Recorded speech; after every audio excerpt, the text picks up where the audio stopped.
لا حول ولا قوة إلا بالله.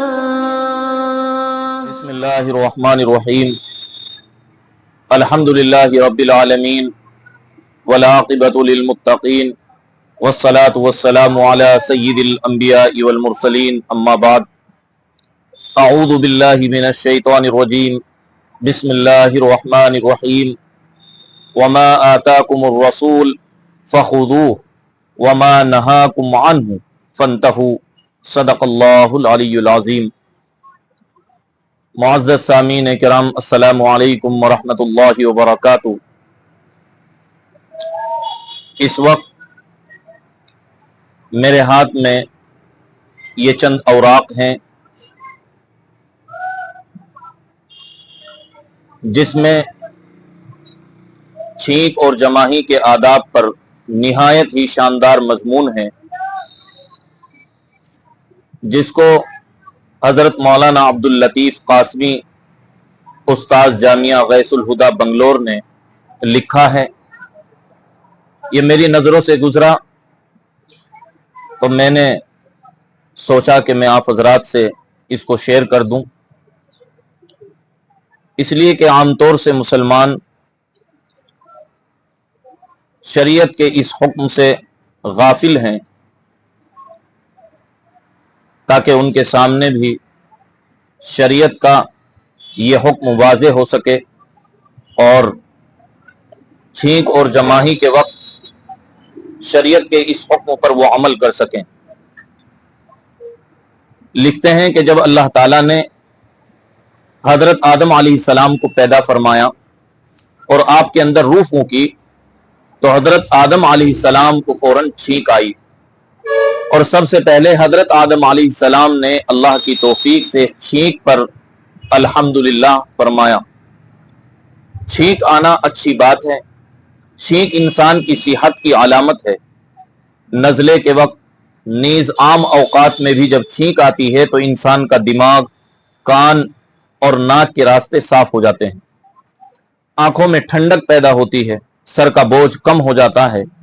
جب نومولود بچہ چھینکتا ہے تو والدین اور معالجین چھینک کو بچے کی تندرستی کی علامت سمجھ کر خوش ہو جاتے ہیں۔ غرض کہ چھینک انسان کی نشاط و چستی کا سبب ہے، جس سے انسان کو اعمال و طاعات نیز دنیاوی کاموں میں نشاط پیدا ہوتا ہے۔ یہی وجہ ہے کہ اللہ کے نبی صلی اللہ علیہ وسلم نے فرمایا، ان اللہ یحب العطاس، اللہ تعالیٰ چھینک کو پسند فرماتے ہیں، کیونکہ یہ اعمال میں چستی اور نشاط کا بہترین سبب ہے۔ دین اسلام کی خوبی اور کمال یہ ہے کہ اسلام انسان کو کامل اور اکمل بنانے کے لیے ہر چھوٹے اور بڑے ادب سے اس کو آراستہ و مزین کرتا ہے۔ چنانچہ اسلام نے انسانی ضروریات میں سے ہر ضرورت سے متعلق بہترین آداب و تعلیمات کو پیش کیا ہے۔ من جملہ ان کے چھینک ہے، جسے ہم معمولی چیز سمجھتے ہیں، اس کے آداب کو بھی بیان کیا ہے۔ لہذا ہمیں چاہیے کہ ہم چھینک کے آداب کو معلوم کریں اور ان پر عمل کریں۔ چونکہ چھینک اللہ کی نعمت صحت و تندرستی کی علامت، چستی اور نشاط کا سبب ہے، اس لیے چھینک آنے پر الحمدللہ کے ذریعے اللہ کا شکر ادا کرنے کو شریعت نے مستقل عبادت قرار دے دیا۔ چنانچہ رسول اللہ صلی اللہ علیہ وسلم نے فرمایا، اذا عطس احدکم فلیقل الحمدللہ، جب تم میں سے کوئی چھینکے تو الحمدللہ کہا کرے۔ سب سے پہلے انسان ہمارے دادا حضرت آدم علیہ السلام کو جب چھینک آئی تو اللہ نے آپ کی زبان سے الحمدللہ کو جاری فرما کر ساری انسانیت کے لیے ایک ادب قرار دے دیا۔ شریعت اسلامیہ نے بھی اس کو ادب بلکہ مستقل سنت قرار دے دیا ہے۔ چھینک کے چند آداب ہیں، ملاحظہ فرما لیجئے۔ نمبر 1، جب کسی شخص کو چھینک آئے تو الحمدللہ کہے، یا پھر یہ الفاظ کہیں الحمدللہ علی کل حال، دونوں صورتیں یہ جائز ہیں۔ نمبر 2، جب چھینکنے والا اپنی چھینک پر الحمدللہ کہے تو سننے والا اس کے جواب میں یرحمک اللہ کہے۔ نمبر 3، یرحمک اللہ کے جواب میں چھینکنے والا